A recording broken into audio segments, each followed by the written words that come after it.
The greatest pop album in history was recorded inside a psychological torture chamber. 5 musicians walked into a windowless studio to save their careers, but ended up systematically destroying each other. They didn't write love songs. They weaponized their infidelities. Ex-boyfriends engineered pitch-perfect harmonies specifically to humiliate their lead singers. Divorcing spouses were contractually trapped in the same room, fueled entirely by industrial quantities of cocaine. The more their personal lives collapsed, the higher their commercial value skyrocketed. Fleetwood Mac didn't just record a masterpiece. They manufactured a multi-million-dollar commodity out of their own mutual hatred. By 1976, the music industry was no longer a countercultural experiment. It was a ruthless, multi-billion-dollar business. Warner Brothers Records demanded a massive return on the band's recent success. Drummer and de facto manager Mick Fleetwood carried this financial burden. Disbanding meant absolute ruin. With no way out, they had to deliver. Relocated to the windowless record plant in Sausalito to record Rumors, the band was trapped in a claustrophobic nocturnal pressure cooker. Inside these wood-paneled walls, their foundational relationships suffered a simultaneous collapse. Bassist John McVie and keyboardist Christine McVie were ending their 8-year marriage. Forced to track songs together daily, they adopted a severe Cold War protocol. They communicated solely about chord progressions and tempos, while Christine openly dated the crew's lighting director. Meanwhile, the fundamentally fractured partnership of Lindsey Buckingham and Stevie Nicks exploded. They engaged in relentless high-decibel screaming matches that routinely halted production. Yet, the moment the red recording light turned on, a perverse professionalism took over, yielding pitch-perfect harmonies before the shouting resumed. Outside the booth, PR directives forced them into a hypocritical charade, demanding they simulate romantic intimacy for the press. At the center of this chaos, Mick Fleetwood was navigating his own humiliating public divorce. In this emotional vacuum, a highly secretive affair began between Fleetwood and Nicks.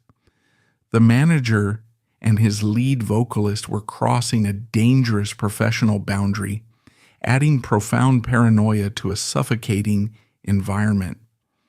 With all 3 primary relationships destroyed, the band required a mechanism to sustain the grueling 15-hour daily recording schedule. They did not rely on artistic inspiration or mutual support. They relied entirely on the 6th, unofficial member of Fleetwood Mac, cocaine. During the Rumors sessions, cocaine was not a psychedelic gateway to unlock creative genius. It was a brutal, mechanical utility.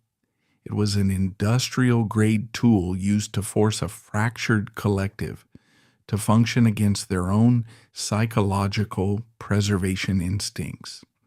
The logistics of their drug use were systematic. Velvet bags filled with pharmaceutical-grade cocaine were kept under the mixing console. It was consumed in massive, continuous quantities to serve 2 specific purposes.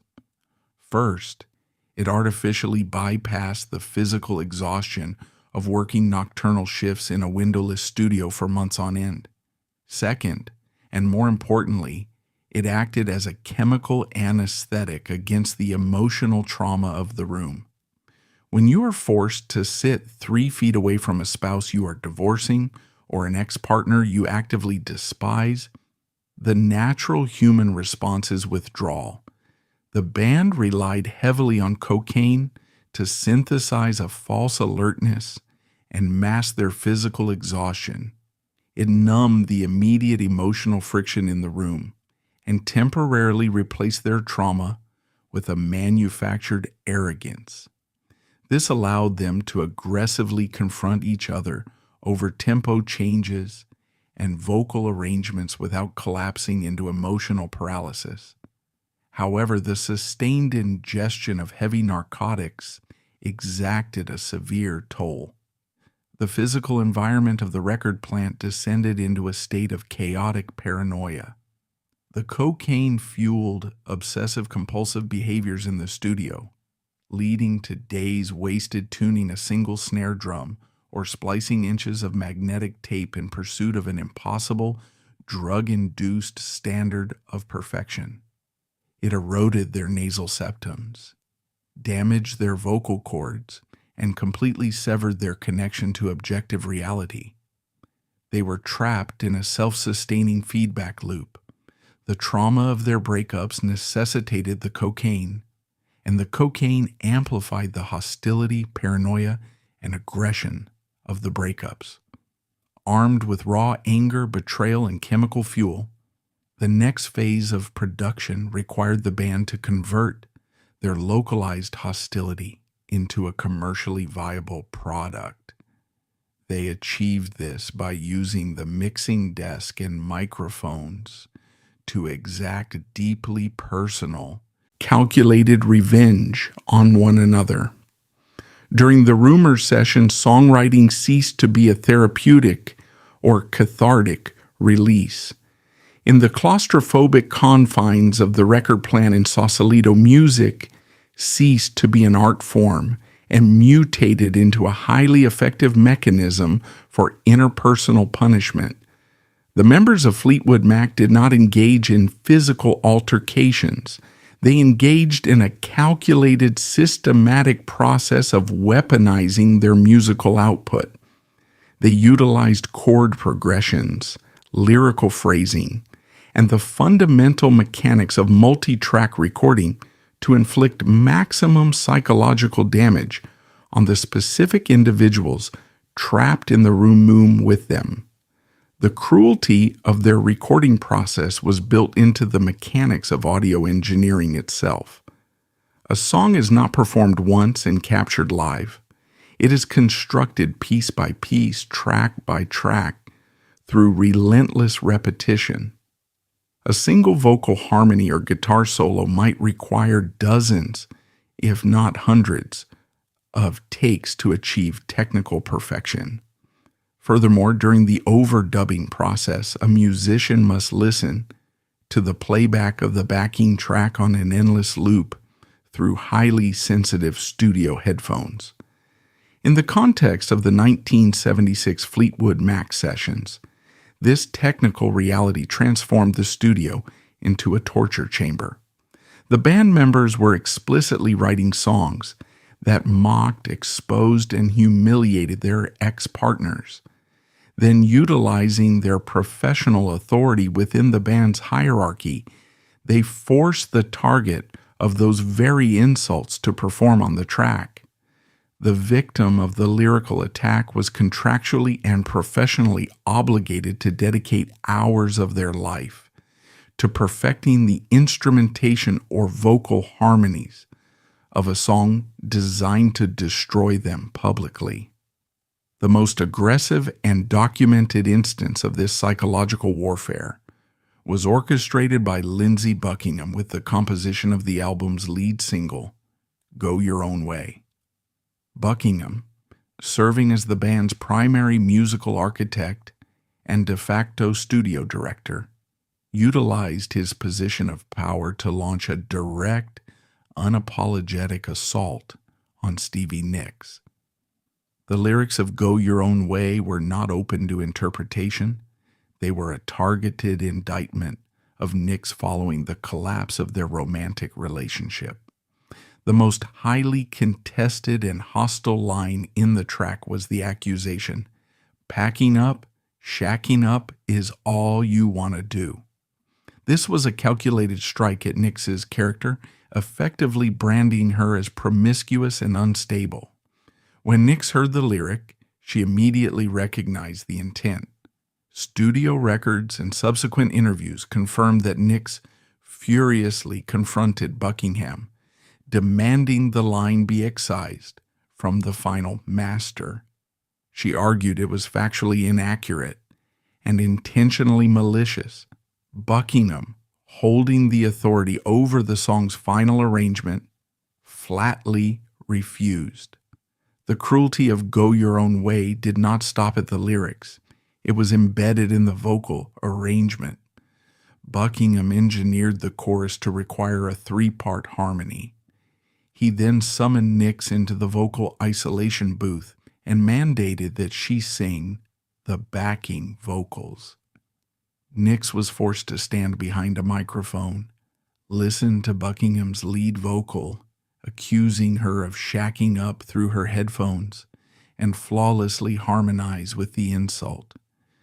Because of the obsessive cocaine-fueled perfectionism driving the sessions, Buckingham made her sing the chorus over and over again until the pitch and timbre met his exact specifications.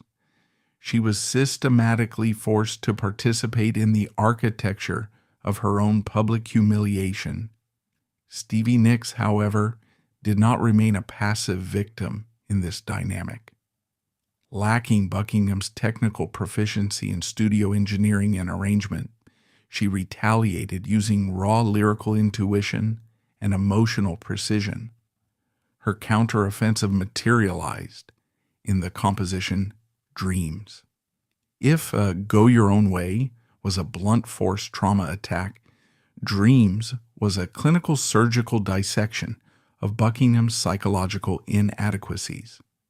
Nix sequestered herself in a small adjacent room at the record plant, a space supposedly previously used by Sly Stone, armed only with a Fender Rhodes electric piano and a drum machine. She composed a structurally simple 2-chord progression that carried a devastating lyrical payload. The lyrics of Dreams bypassed Buckingham's anger and targeted his arrogance and emotional fragility. Lines such as "Players only love you when they're playing" and "Women, they will come and they will go. When the rain washes you clean, you'll know we're an explicit dismissal of Buckingham's ego." Nix was coldly stating that he was incapable of sustaining a genuine connection and that his subsequent romantic pursuits would ultimately leave him isolated and miserable. The true punishment of Dreams, however, was exacted when Nix brought the raw demo tape into the main tracking room. She presented this stripped-down, highly insulting composition to the band. Buckingham, as the lead guitarist and arranger, was entirely responsible for transforming Nix's basic 2-chord ideas into radio-ready pop songs. He recognized immediately that Dreams was a massive commercial asset. Despite his intense personal hatred for the lyrics and the woman who wrote them, Buckingham's professional ambition superseded his pride.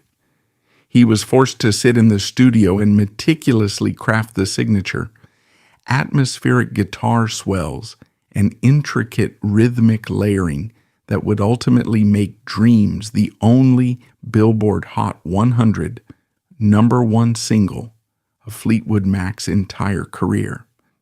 Nix effectively weaponized Buckingham's own musical genius against him, forcing him to arrange, perform, and produce the very song that immortalized his emotional shortcomings. This environment of mutual orchestrated torture was not exclusive to the Buckingham-Nix faction. The McVies, despite their strict policy of silent compartmentalization, engaged in their own covert, passive-aggressive lyrical warfare. Christine McVie composed the track "You Make Loving Fun." Musically, it is an upbeat, driving pop-rock anthem. Contextually, it is an incredibly provocative, hostile action. McVie wrote the song specifically about Curry Grant, the band's lighting director, with whom she had initiated a highly visible affair immediately following her separation from John McVie. To mitigate the immediate physical danger of a violent confrontation in the studio, given John McVie's volatile temper and severe alcohol abuse, Christine McVie actively lied about the song's subject matter. She informed her ex-husband that the lyrics were written affectionately about her dog. It is highly improbable that John McVie believed this narrative, but the lie served as a necessary operational fiction to allow the recording to proceed. The result was a scenario of profound humiliating irony. John McVie, widely regarded as one of the tightest, most professional bassists in the industry, was required to plug his bass guitar into the mixing console and lay down the foundational rhythm track for a song explicitly celebrating the sexual and emotional prowess of the man who had replaced him in his wife's bed. Every time he locked into the groove of "You Make Loving Fun," he was physically driving the momentum of his own cuckolding. Furthermore, Christine McVie composed "Don't Stop." While frequently misinterpreted by the general public and political campaigns as an upbeat universal anthem of optimism and forward momentum, within the clinical vacuum of the Sausalito sessions, it served a much colder purpose. The lyrics, "If you wake up and don't want to smile, if it takes just a little while, open your eyes and look at the day, you'll see things in a different way," were not meant to inspire the masses. They were a direct, unsympathetic directive aimed squarely at John McVie. Christine was coldly instructing her ex-husband to stop dwelling on the collapse of their marriage, to cease his depressive behaviors, and to move on because she already had. The control room of the record plant offered no escape. Producers Ken Kalat and Richard Dashut were trapped behind the mixing desk, acting less like audio engineers and more like hostages.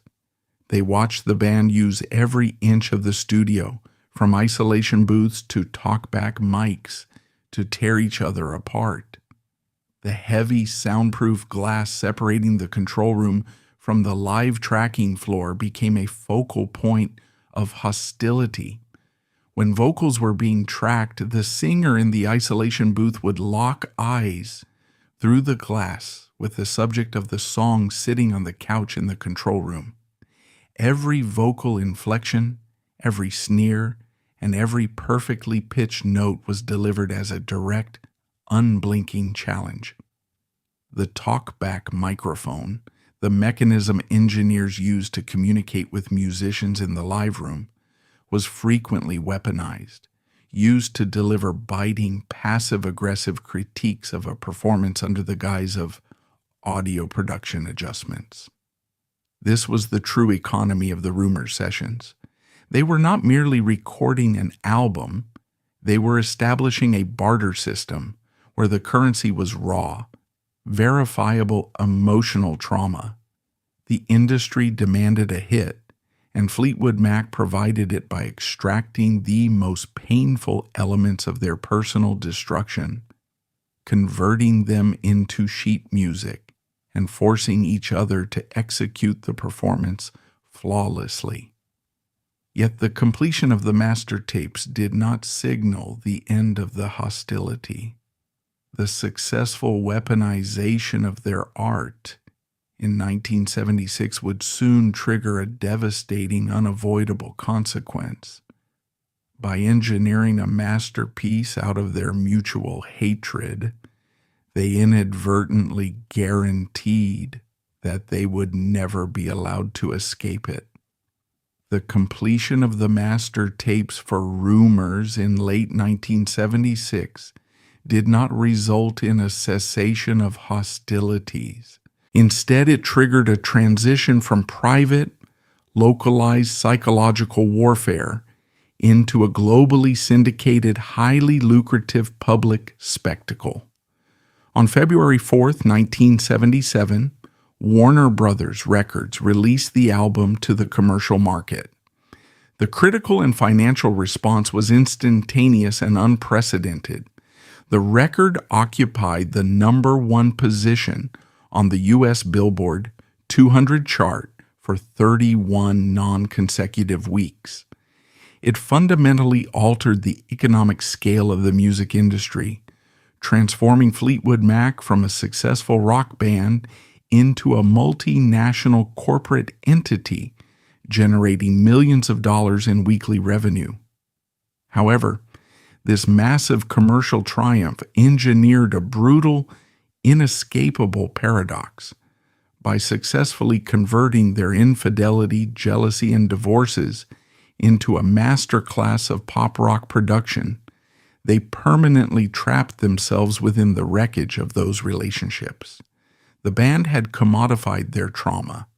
In doing so, they established a fiduciary obligation to indefinitely relive it. The severity of their entrapment was rooted in the contractual and logistical realities of arena rock in the late 1970s. A record generating the financial velocity of rumors required an immediate, extensive global promotional tour to maximize shareholder returns. Fleetwood Mac operated as a registered business entity, with the 5 band members serving as its executive board and Mick Fleetwood acting in the dual capacity of drummer and primary manager. When an entity is generating tens of millions of dollars, the personal discomfort of its executives is legally and financially irrelevant. They could not simply dissolve the partnership and walk away.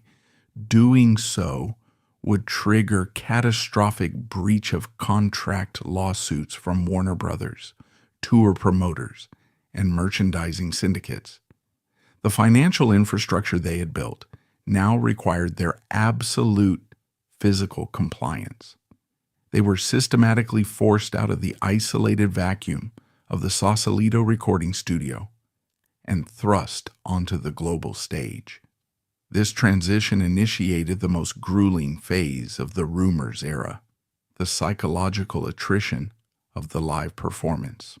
Unlike the studio, where a musician could retreat to a separate lounge or leave the facility after a vocal take, the live stage offered zero geographical compartmentalization. The physical architecture of a rock concert mandates proximity. For 2.5 hours every night, the 5 members were locked onto a brightly lit platform, surrounded by tens of thousands of screaming spectators. This environment created a relentless, cyclical reinforcement of their trauma. The set list of the Rumors tour was not a standard sequence of pop songs. It was a chronological recitation of their mutual betrayals. Night after night, in city after city, they were required to execute the highly specific, weaponized music they had crafted in the studio, but now with the added pressure of public voyeurism. Performing Go Your Own Way in a live stadium setting was a nightly psychological punishment. Lindsey Buckingham was required to step to the front of the stage and aggressively deliver the lyrics accusing Stevie Nicks of promiscuity. Nicks was contractually obligated to stand exactly 6 feet to his left, step to her own microphone, and flawlessly sing the backing harmonies to her own public humiliation. She had to do this while maintaining the outward appearance of a captivating rock front woman. There was no option to refuse. The ticket buyers had paid explicitly to witness this dynamic. The psychological toll of this repetition cannot be overstated. Clinical psychology dictates that recovery from interpersonal trauma requires distance, time, and the severance of contact with the source of the distress. The Rumors tour structure enforced the exact opposite protocol. It demanded extreme physical proximity, zero recovery time, and the daily aggressive reiteration of the original trauma. It was an enforced perpetual loop of emotional degradation. Stevie Nicks engineered her own method of surviving this live execution, primarily through the performance of the track Silver Springs. The history of this composition represents one of the most ruthless power plays within the band's internal politics. Nicks had written Silver Springs as her definitive sweeping response to Buckingham's hostility, a direct curse on his future, containing the explicit threat, "You'll never get away from the sound of the woman that loves you." However, during the final sequencing of the Rumors album, Buckingham and Mick Fleetwood unilaterally decided to cut the song from the track list, citing vinyl runtime constraints. They replaced it with a more upbeat, less confrontational track, relegating Silver Springs to the B-side of a single.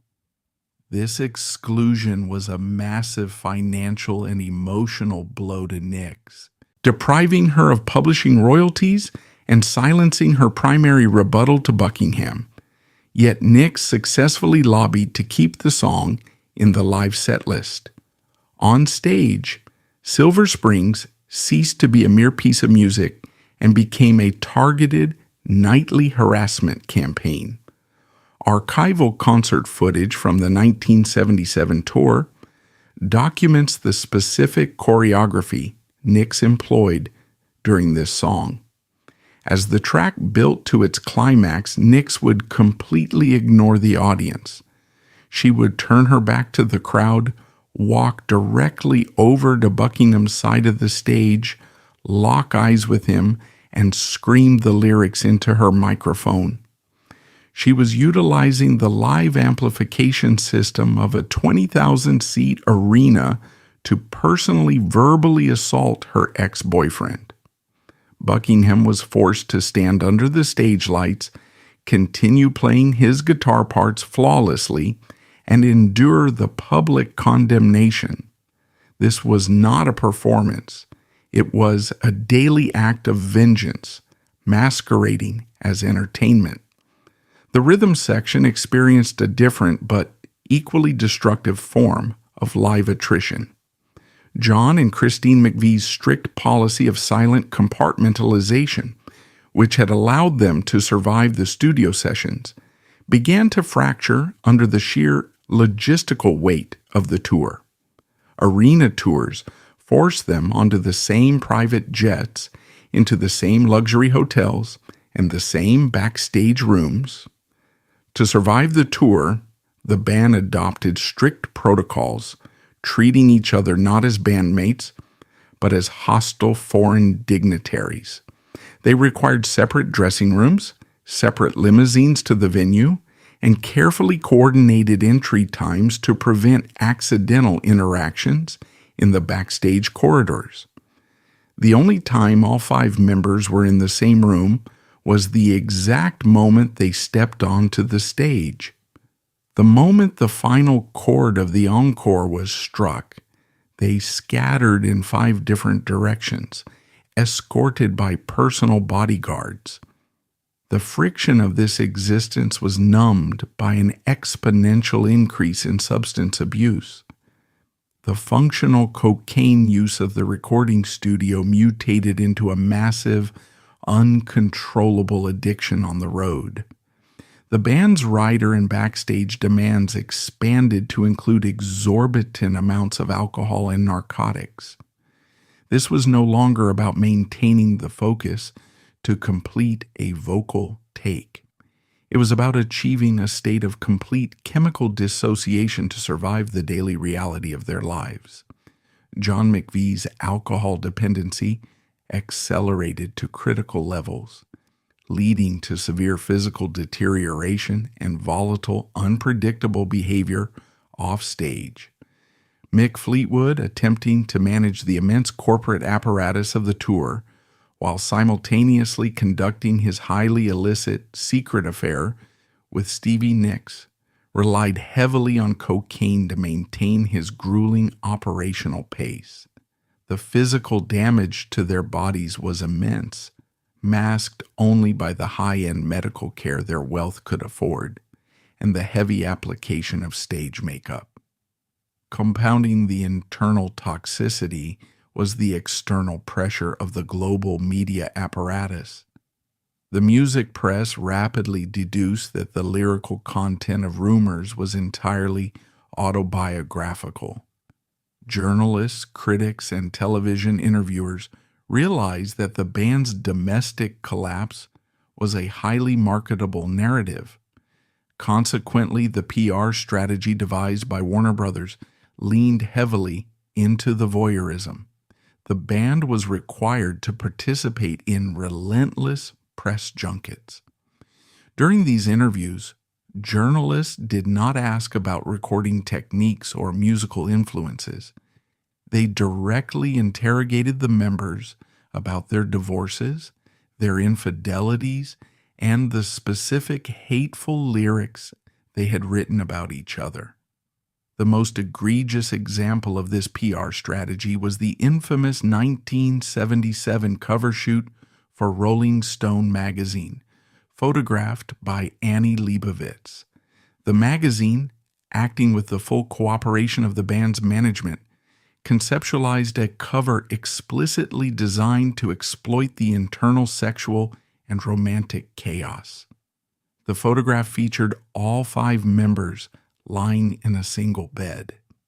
Mick Fleetwood and Stevie Nicks were positioned prominently together, a visual confirmation of their illicit affair, while Lindsey Buckingham and the McVies were strategically placed to highlight the severed ties. The band members willingly participated in this photo shoot, fully aware of the psychological damage it was inflicting on each other. It was a stark demonstration of their complete submission to the corporate machine. They were allowing their deepest personal humiliations to be staged, photographed, and mass-marketed to millions of magazine subscribers simply to maintain the momentum of the album's sales. The boundaries between their private suffering and their public commodity had been entirely erased. As the Rumors tour dragged on through 1977 and into 1978, the band became a highly functioning, fully automated trauma machine. They generated millions of dollars a week, played to sold-out stadiums across the globe, and universally despised the existence they had built for themselves. The millions didn't buy peace. They just bought separate dressing rooms, private jets, and enough high-grade cocaine to numb the reality of their daily existence. They had achieved the absolute pinnacle of commercial success in the entertainment industry, but the cost of admission was the total, permanent surrender of their psychological stability. The conclusion of the Rumors World Tour in the late summer of 1978 did not offer a reprieve. Rather, it initiated a new, highly destructive phase in the operational history of Fleetwood Mac. The band had successfully executed their contractual obligations, completing a grueling multi-continental itinerary. The financial returns were staggering.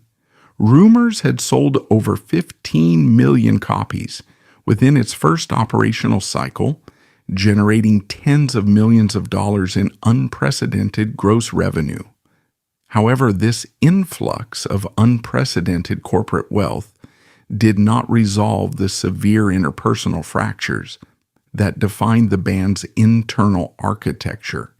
Instead, the capital acted as a highly effective insulator, allowing each member to construct elaborate, heavily funded fortresses of isolation while remaining contractually bound to the same corporate entity. Following Rumors, the band's trajectory was dictated by an immediate corporate mandate handed down by Warner Brothers Records. The executive board of the label did not view Fleetwood Mac as a group of artists requiring a period of psychological recovery. They viewed them as an optimized revenue-generating machine. The directive from Warner Brothers was explicit and uncompromising. Return to the studio immediately and manufacture a direct commercial sequel to Rumors. The label projected that a follow-up album utilizing the exact same sonic formula and capitalizing on the established public narrative of their interpersonal drama would guarantee a parallel, if not superior, fiscal quarter. This expectation triggered a massive power grab, spearheaded by Lindsey Buckingham. Buckingham recognized that complying with the Warner Brothers mandate meant voluntarily re-entering the exact psychological meat grinder that had nearly destroyed him. He refused to repeat the process. He flatly rejected the concept of Rumors too. Instead, Buckingham utilized the immense leverage of his position as the primary musical architect of their biggest hit to execute a hostile takeover of the band's production methodology. Buckingham presented an ultimatum to Mick Fleetwood, the band's manager. He would only agree to participate in the next album cycle if he was granted absolute dictatorial control over the studio process. He intended to systematically dismantle the polished, radio-friendly pop rock formula that had made them multimillionaires. Fleetwood, terrified of losing the core producing talent that satisfied the label, capitulated. This agreement fundamentally altered the power dynamic. Fleetwood Mac was no longer a collaborative, albeit combative enterprise. It operated strictly under Lindsey Buckingham's uncompromising creative control. This marked the commencement of the Tusk Sessions in 1978. The logistical execution of Tusk stands as one of the most glaring examples of unchecked financial extravagance and psychological retaliation in the history of the recording industry. To ensure his complete dominance over the sound, Buckingham refused to work in standard commercial studios where the rest of the band felt comfortable. He demanded that Warner Brothers finance the construction of a custom, state-of-the-art recording facility. The label, held hostage by the band's massive sales record, complied. The budget for Tusk rapidly spiraled out of control, ultimately reaching $1.4 million, making it the most expensive studio album ever recorded at that time. However, this massive expenditure was not directed toward achieving high-fidelity perfection. Buckingham used the funds to finance a deliberate, calculated sabotage of the Fleetwood Mac sound. He brought in lo-fi recording equipment, taped microphones to the studio floor, and recorded vocal tracks in bathrooms to achieve a harsh, abrasive acoustic profile. He was physically and sonically rejecting the slick, lucrative sound that had forced him to work alongside Stevie Nicks and the McVies. The physical reality of the Tusk Sessions isolated the rhythm section entirely. John McVie and Mick Fleetwood, the foundational members of the band, found themselves largely sidelined. Buckingham would frequently record drum and bass parts himself, or instruct Fleetwood and McVie to play deliberately primitive, disjointed rhythms. The collaborative tension of the Rumors era, where they fought face-to-face in the same room over arrangements, was replaced by an aggressive, cold detachment. Buckingham would spend weeks alone in the studio, obsessively layering and editing tracks, deliberately excluding the other four members from the creative process. When Nicks or Christine McVie were required to provide vocals, they were brought in as session musicians, handed their parts, and dismissed. The band was no longer fighting. They were functioning as employees under Buckingham's hostile management. This period also witnessed a critical shift in the financial strategy of Stevie Nicks. During the Rumors era, the revenue distribution within the band was highly disproportionate. Songwriting royalties, the most lucrative revenue stream in the music industry, are paid strictly to the composer of the track. Because Buckingham dominated the track lists and Christine McVie was a prolific writer, Nicks was consistently limited to only 2 or 3 compositions per album. Despite being the visual focal point and the most popular member among the consumer base, she was earning significantly less in publishing royalties than her bandmates. Furthermore, Nicks possessed a massive archive of unreleased compositions that Buckingham systematically rejected for inclusion on Fleetwood Mac albums, deeming them incompatible with his specific production vision. Recognizing that the corporate structure of Fleetwood Mac was actively suppressing her earning potential and creative output, Nicks executed a highly strategic business maneuver. In 1980, while still legally bound to Fleetwood Mac, she established an independent corporate entity, Modern Records, in partnership with music executives Danny Goldberg and Paul Fishkin. This was not merely an artistic side project. It was a calculated financial extraction. Nicks assembled her own management team, hired her own session musicians, and recorded her debut solo album, Belladonna. The release of Belladonna in 1981 was a massive commercial triumph, hitting #1 on the Billboard 200 and achieving multi-platinum status. By launching a highly lucrative solo career, Nicks achieved financial parity and, more importantly, operational independence from Buckingham's dictatorial control.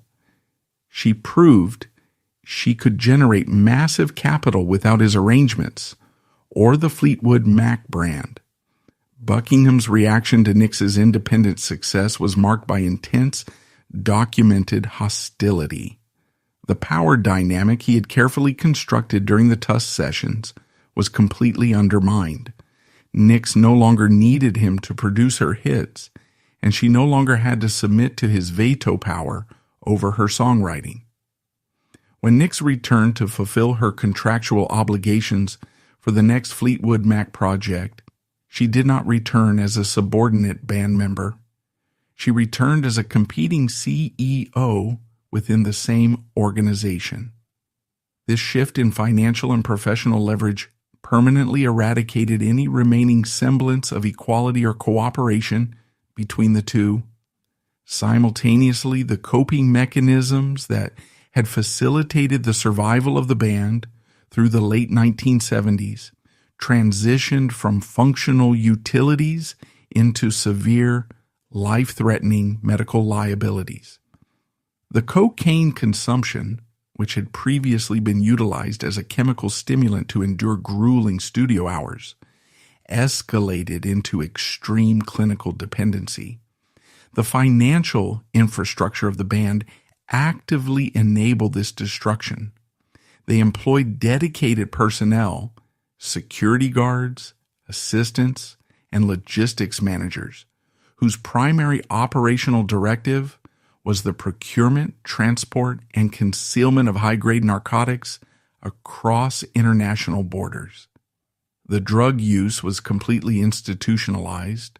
The physical toll was devastating. Stevie Nicks developed a severely perforated nasal septum, a direct physical erosion caused by the massive sustained insufflation of cocaine. Medical professionals informed her that continued use carried a high probability of a fatal cerebral hemorrhage. John McVie's severe alcohol dependency accelerated, leading to a documented history of alcohol-induced seizures. Mick Fleetwood, who was managing the band's complex financial portfolio while maintaining a severe cocaine addiction, ultimately declared bankruptcy in 1984, despite having earned tens of millions of dollars over the preceding decade.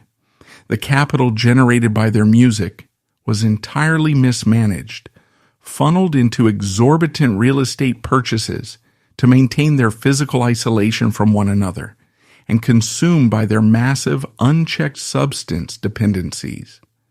By 1982, the corporate masters at Warner Brothers intervened. The Tusk album, while critically acclaimed in retrospect, was considered a commercial failure by the label's stringent financial metrics, selling significantly less than Rumors. Furthermore, with Nicks and Buckingham both pursuing solo projects, the primary revenue engine of the label was stalling. Warner Brothers executed their contractual authority, forcing the 5 members to reconvene and produce a commercially viable pop rock album to recoup the perceived losses of the Tusk era. This mandate resulted in the Mirage Sessions, recorded at the Château d'Hérouville in France. If Rumors was characterized by explosive localized warfare and Tusk by dictatorial isolation, Mirage was defined by absolute clinical apathy. The band members relocated to France not out of artistic desire, but strictly to fulfill a legal obligation and generate liquidity. The recording environment in France was devoid of the intense confrontational energy of the Sausalito sessions. The hatred had not subsided. It had simply ossified into a cold, professional indifference. The members recorded their parts at different times, actively avoiding one another in the residential areas of the chateau. They delivered exactly what the record label demanded, a polished, unthreatening collection of soft rock tracks designed specifically for radio syndication. The resulting album, Mirage, achieved its corporate objective, hitting number 1 on the charts and generating the required revenue. However, the subsequent 1982 Mirage tour exposed their terminal decay. They were no longer the driven artists of 1976. They were wealthy, severely addicted individuals forced to pantomime their former glory. Archival footage from the 1982 tour reveals performances lacking entirely in internal chemistry. Nicks and Buckingham maintained a strict, vast physical distance on stage. The vocal harmonies were executed with mechanical precision, entirely stripped of the venom that had previously fueled them. They were executing a highly paid contractual chore. The Mirage tour was mercifully short, lasting only a few months. The moment the final contractual obligation was met, the band dispersed immediately, retreating to their heavily fortified, separate lives in California. The corporate entity of Fleetwood Mac was placed into a state of suspended animation. The money had successfully trapped them, extracted their trauma, fueled their physical destruction, and ultimately reduced them to a state of complete emotional paralysis. They had survived the immediate fallout of Rumors, but the long-term systemic rot engineered by their own success was now deeply, irreversibly entrenched in their personal and professional lives. Following the mercifully brief Mirage promotional tour in 1982, the corporate entity of Fleetwood Mac entered a prolonged 5-year operational hiatus. This period was not a planned sabbatical for artistic rejuvenation. It was a necessary medical and legal quarantine.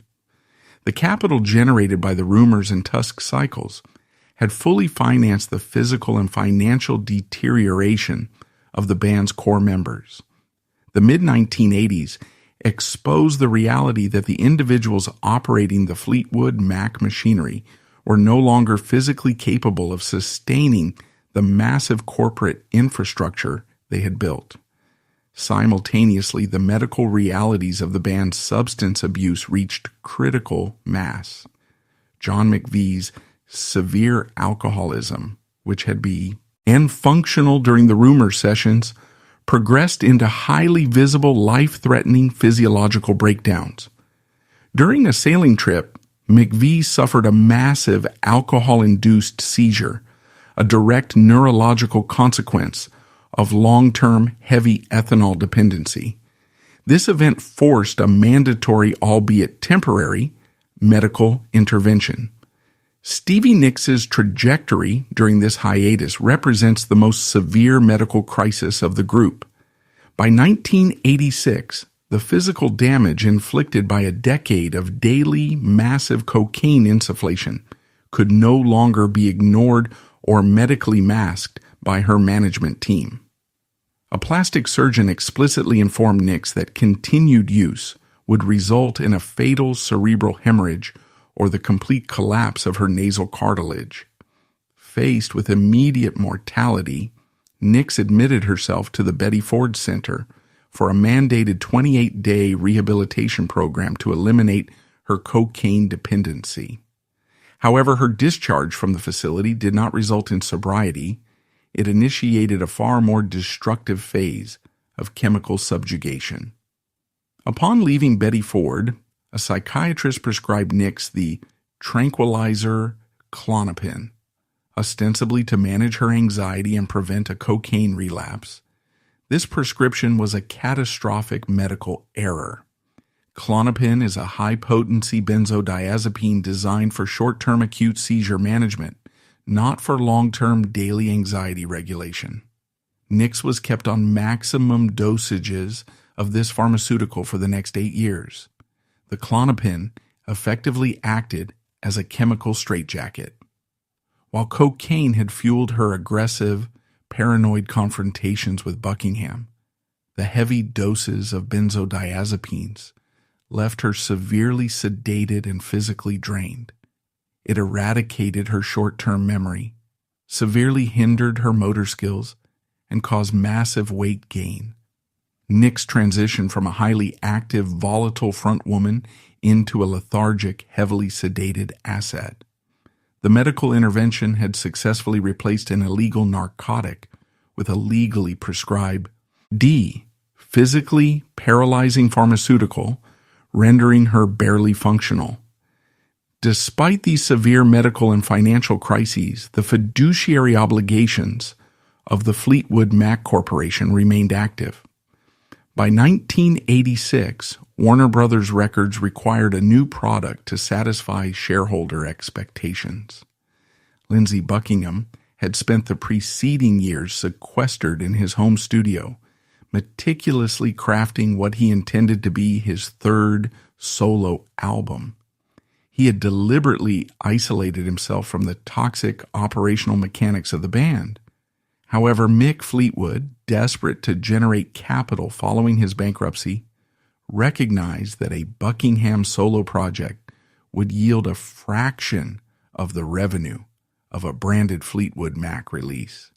Fleetwood exerted immense professional and personal pressure on Buckingham to surrender his solo master tapes and convert the project into the next Fleetwood Mac record. Buckingham, functioning as the sole reliable production asset remaining in the group, was effectively extorted. He capitulated, allowing his private compositions to be consumed by the corporate machine. This decision initiated the Tango in the Night sessions. If Rumors was recorded in a neutral, albeit hostile facility, Tango in the Night was recorded within a literal fortress. Buckingham refused to work in a commercial studio, dictating that the entire album be recorded in the custom-built studio located in his own home.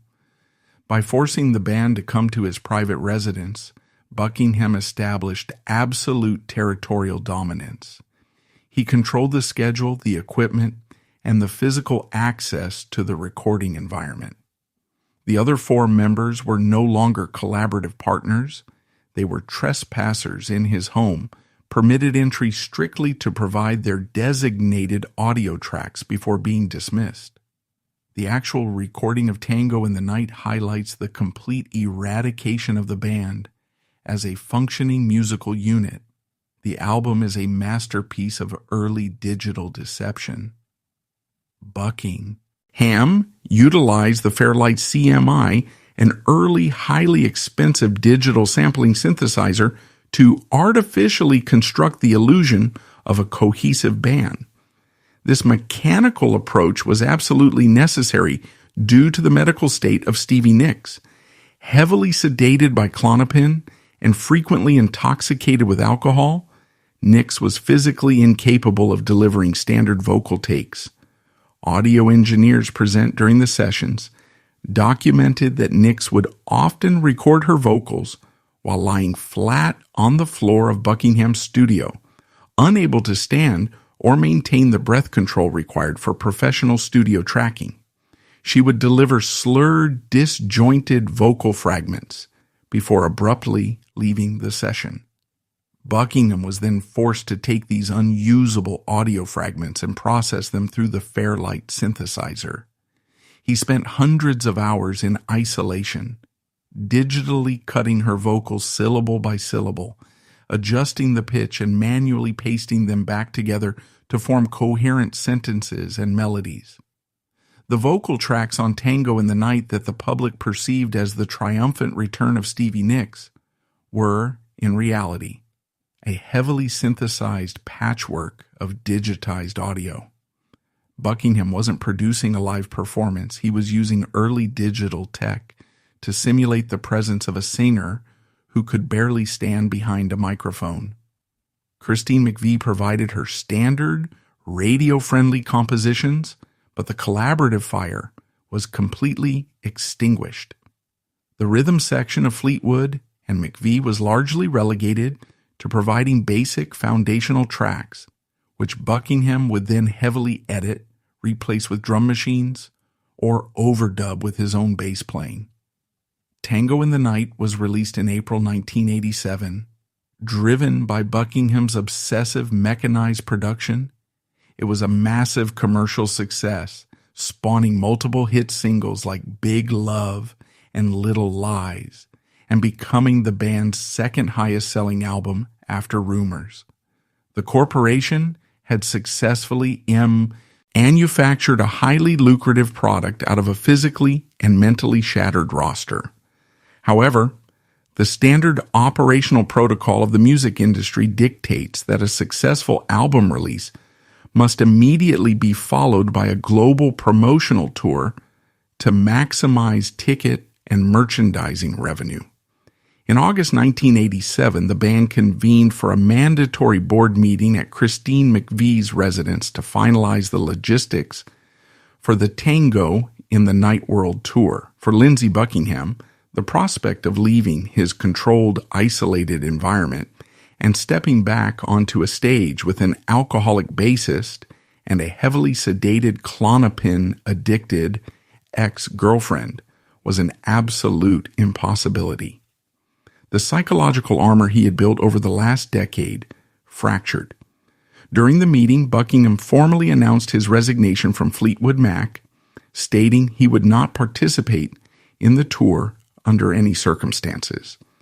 The reaction from the rest of the band, who relied on the tour revenue to maintain their massive financial overheads, was instantaneous and severe.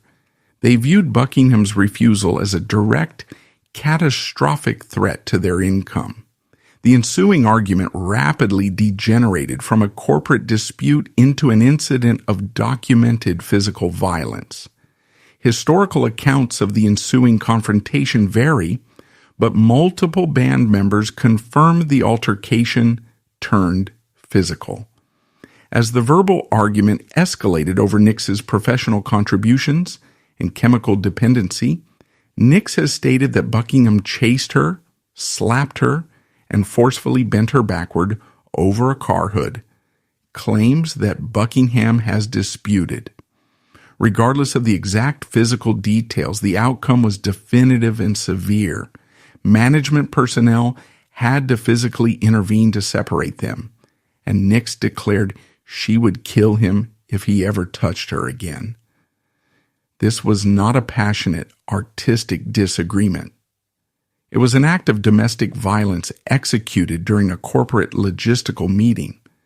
The psychological warfare that had begun with passive-aggressive lyrics in the Sausalito studio in 1976 had, 11 years later, culminated in physical assault in a suburban driveway. The primary architect of their multi-million-dollar sound was permanently severed from the organization under the threat of police intervention. Yet the most chilling aspect of the 1987 fracture is the immediate clinical response of the Fleetwood Mac corporate machine. Even after a physical altercation and the abrupt resignation of their primary musical architect, the machine did not stop. The financial pressure from Warner Brothers and global tour promoters outweighed any concern for the band's safety or sanity.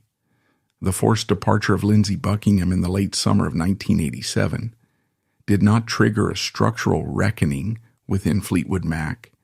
It simply initiated a rapid, heavily compromised touring schedule. A massive fortune in advanced ticket sales and promotional infrastructure was already locked into the global grid. Canceling the tour was financially unviable, particularly for Mick Fleetwood, who had recently filed for Chapter 7 bankruptcy. Acting in his capacity as business manager, Fleetwood made a clinical decision. He hired two separate musicians, Billy Burnett and Rick Vito, to replace Buckingham. This was a direct acknowledgement that Buckingham's dual capacity as lead guitarist and vocalist could not be replicated by a single individual. Within weeks of the violent altercation, this newly assembled fractured unit was hastily rehearsed and deployed onto the arena circuit. The underlying message was unmistakable. The individuals were disposable. The only imperative was that the brand continued to extract capital from the consumer base. This iteration of Fleetwood Mac, operating from 1987 to 1990, functioned essentially as a highly capitalized cover band of its own catalog. The hostile, electrifying tension that had defined their 1977 performances was entirely eradicated. Without Buckingham too aggressive, lie enforce the musical arrangements or challenge Stevie Nicks on stage, the live shows degenerated into sterile mechanical recitations of their greatest hits. By the 1987 tour, the devastating physical toll of Stevie Nicks' Klonopin addiction was impossible to hide on stage. During the Tango in the Night tour, Nicks remained heavily and continuously sedated by Klonopin. The visual and audio evidence from these concerts is a matter of public record and starkly contradicts the PR narrative of a triumphant return. Nicks, whose stage presence was previously defined by high-energy, kinetic performances, was physically incapacitated by the benzodiazepines. Her motor skills were severely impaired, resulting in lethargic, uncoordinated movements. Her vocal performances, once powerful and highly emotive, were frequently slurred, off-pitch, and lacked standard breath control. She had gained a significant amount of weight, a direct metabolic side effect of the Klonopin, which severely impacted her mobility and self-esteem. Despite her evident physical and neurological deterioration, the operational machinery of the tour did not halt to provide medical intervention. Nicks was an essential commercial asset. As long as she could stand behind the microphone and fulfill the contractual time requirements of the set list, the promoters and management allowed the tour to proceed. The medical establishment had effectively weaponized a pharmaceutical tranquilizer to ensure her compliance, transforming a volatile artist into a sedated, manageable employee who would not disrupt the touring schedule. Following the conclusion of this tour, the band attempted to manufacture a new studio album without Buckingham.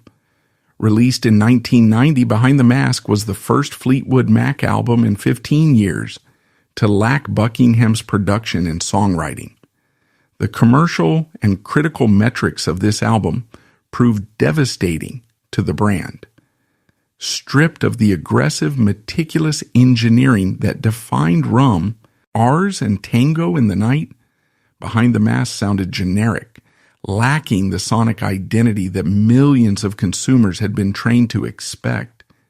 It broke the band's streak of multi-platinum dominance, suffering a massive drop in sales and failing to produce a significant global hit. Parallel to the collapse of the band's trademark in the early 1990s, the individuals who had departed were experiencing their own severe personal and professional attrition. Lindsey Buckingham spent 5 years obsessively engineering his solo album, Out of the Cradle, released in 1992. Despite being a critical success and a masterclass in studio production, it failed to achieve significant commercial traction. Buckingham learned a harsh corporate reality. His meticulous audio engineering required the global distribution network and the highly marketable faces of Nicks and the McVies to move millions of units. He had the sound, but he lacked the syndicate. During this wilderness period of the early 1990s, an external political event briefly forced the fractured Rumors lineup back into the same room. In 1992, Bill Clinton utilized the 1977 track Don't Stop as the primary theme song for his presidential campaign. Following his electoral victory, the Clinton administration requested the Rumors-era lineup reunite for the inaugural gala in January 1993. When they took the stage at the Capitol Center, they executed the performance with absolute mechanical precision. But the moment the broadcast concluded, the facade dropped. They immediately retreated to their separate logistical details and dispersed across the country. By late 1993, Stevie Nicks' Klonopin dependency reached a critical medical threshold. The neurological damage inflicted by 8 years of heavy benzodiazepine use resulted in a complete physical and cognitive collapse. She admitted herself to Daniel Freeman Memorial Hospital for a grueling 47-day medical detoxification. When she emerged in 1994, she was entirely sober-sided. For the first time in 2 decades, stepping back into a professional landscape where her solo career had stalled, and her former band was considered a commercial joke. Following the brief 1993 inauguration reunion, Mick Fleetwood and John McVie faced a critical financial crisis. Unlike their former bandmates who possessed lucrative songwriting catalogs, the rhythm section primarily earned revenue through live touring. Driven by financial necessity, Fleetwood refused to retire the name. In 1995, they recruited outside musicians to record a new album titled Time. It stands as the empirical nadir of the Fleetwood Mac brand, failing entirely to chart in the United States. It was a brutal confirmation from the market. The consumer base placed zero value on the trademark if it did not include the specific individuals whose mutual hatred had generated the Rumors mythology. By 1996, a specific set of economic and professional circumstances converged, creating an inescapable gravity that would drag the 5 members back into a shared corporate structure. Mick Fleetwood was continually struggling with liquidity and needed a massive cash injection. John McVie's health required financial stability. Christine McVie was willing to secure her retirement portfolio. Lindsey Buckingham recognized that his solo career, while artistically fulfilling, would never generate the required revenue to maintain his operational standards without the Fleetwood Mac infrastructure. And Stevie Nicks, newly sober and medically stable, recognized that the most efficient way to reclaim her global market share was through the vehicle that had originally elevated her. Furthermore, the music industry executives at Warner Brothers and various global tour promoters recognized a massive, unexploited financial vulnerability in the consumer market: nostalgia. The demographic that had purchased millions of copies of Rumors in 1977 had aged into high-income earners. Data analytics indicated that this demographic was willing to pay exorbitant premium ticket prices to witness the original architects of their youth perform together one last time. The emotional state of the band members was entirely irrelevant to the corporate boardrooms. The market data proved that a Rumors reunion tour would generate hundreds of millions of dollars in gross revenue. The management teams initiated highly guarded, heavily lawyered negotiations. The architecture for the 1997 reunion, packaged and syndicated as The Dance, was not a product of personal healing or artistic reconciliation. It was a highly calculated maneuver designed to exploit a massive, untapped demographic. The objective was to draft an airtight legal framework, meticulously negotiated equity splits, and separate travel logistics, allowing 5 individuals who fundamentally distrusted one another to safely operate a massive enterprise. They recognized the public did not want new material. They wanted a flawless, high-definition reenactment of the 1976 trauma. To execute this, Warner Brothers and MTV partnered to produce a live concert special. The logistics were strictly compartmentalized. The band members rehearsed on a soundstage in Burbank, California, operating under strict professional protocols. They arrived in separate vehicles, utilized isolated dressing areas, and maintained a rigid boundary between their highly lucrative professional obligations and their non-existent personal relationships. The live recording of The Dance in May 1997 capitalized entirely on the band's unresolved history. The most lucrative and critically praised moment of the broadcast was the performance of Silver Springs.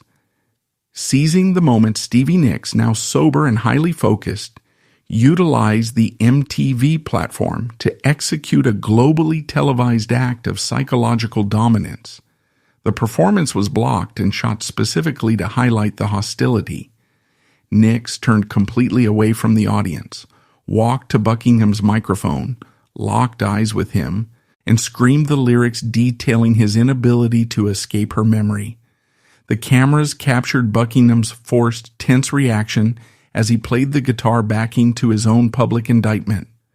The entertainment industry recognized the commercial value of this unhealed wound.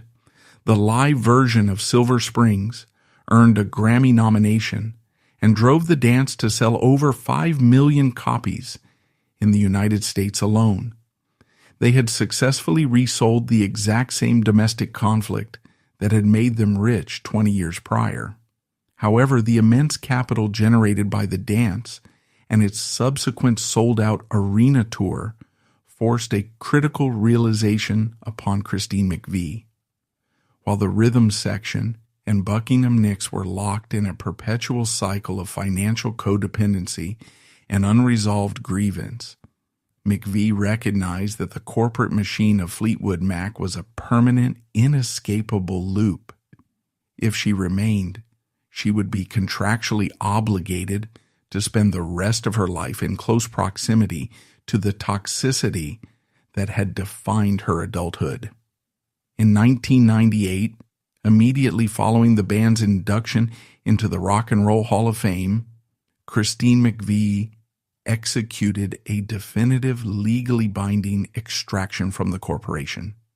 She formally resigned from Fleetwood Mac, sold a significant portion of her publishing catalog, and liquidated her Californian assets. She retreated to a heavily fortified, deeply isolated estate in the English countryside, effectively vanishing from the public eye in the music industry for the next 15 years. She chose absolute geographical and professional isolation over continued participation in the multi-million-dollar syndicate. McVie's departure fundamentally destabilized the internal architecture of the band.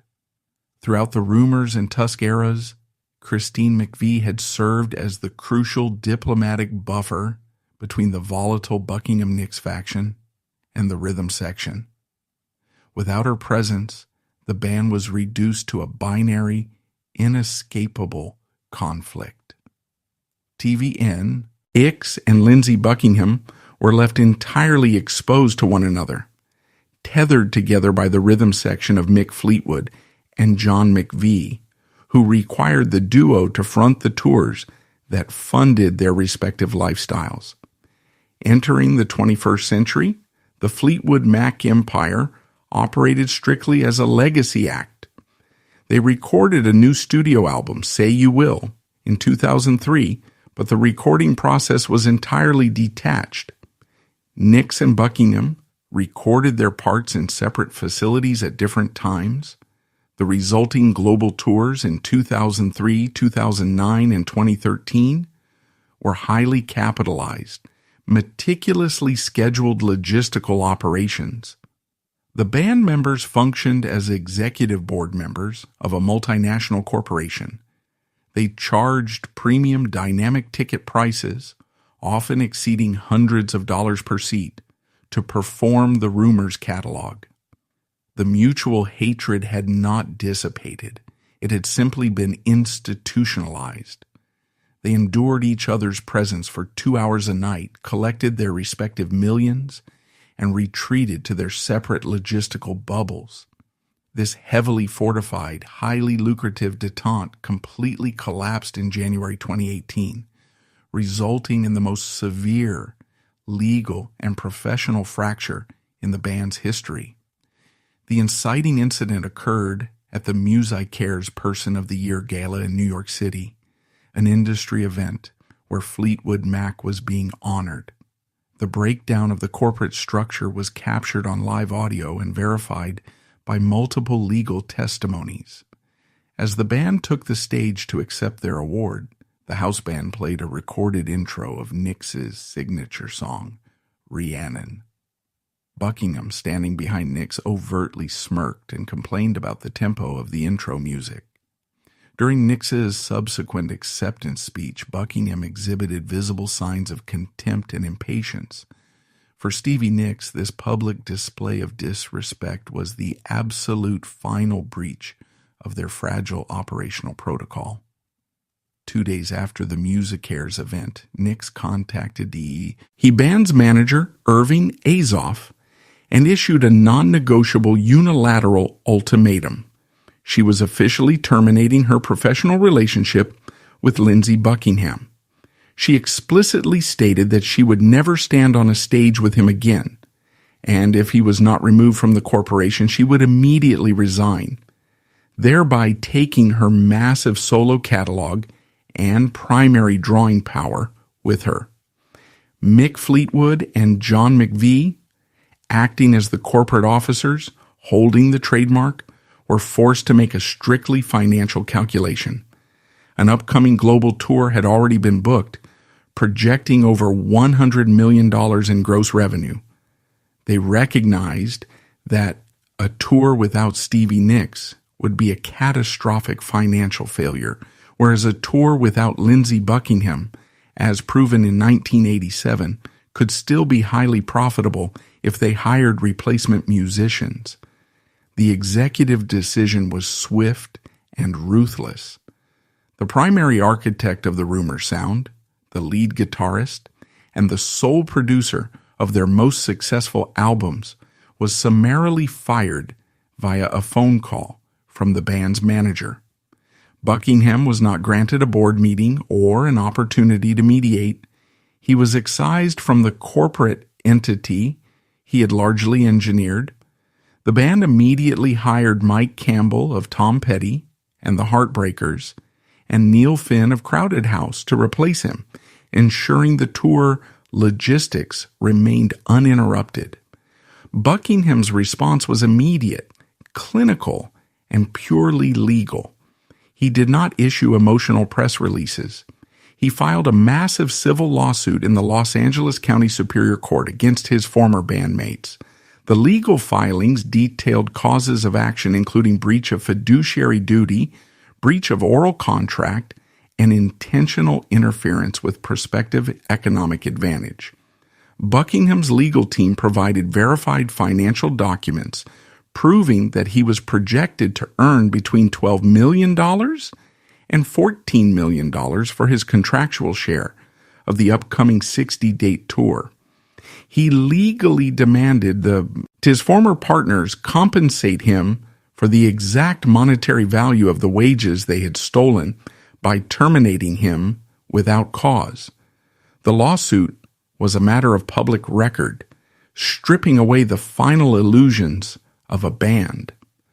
The legal documents expose Fleetwood Mac for what it truly was, a ruthless corporate syndicate where majority shareholders could execute hostile takeovers and fire founding officers to protect their quarterly earnings.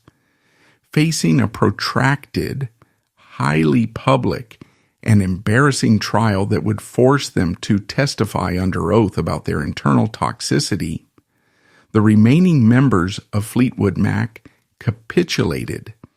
They settled the lawsuit out of court in late 2018, paying Buckingham an undisclosed multi-million-dollar sum to sever his equity in the touring revenue permanently. The ultimate cost of the Rumors era is written across the band's final years. Decades of internal attrition and heavy substance abuse irrevocably damaged their physical and psychological health. With the passing of Christine McVie in November 2022, the operational history of Fleetwood Mac definitively closed. Today, Mick Fleetwood and John McVie navigate the long-term health consequences of their past, while Stevie Nicks and Lindsey Buckingham, the architects of the band's most lucrative conflict, remain permanently estranged. Fleetwood Mac achieved historic multi-generational wealth by converting their most devastating personal traumas into a global pop commodity. They built an empire that financially sustained them, only to spend the rest of their lives permanently trapped inside the wreckage of their own relationships.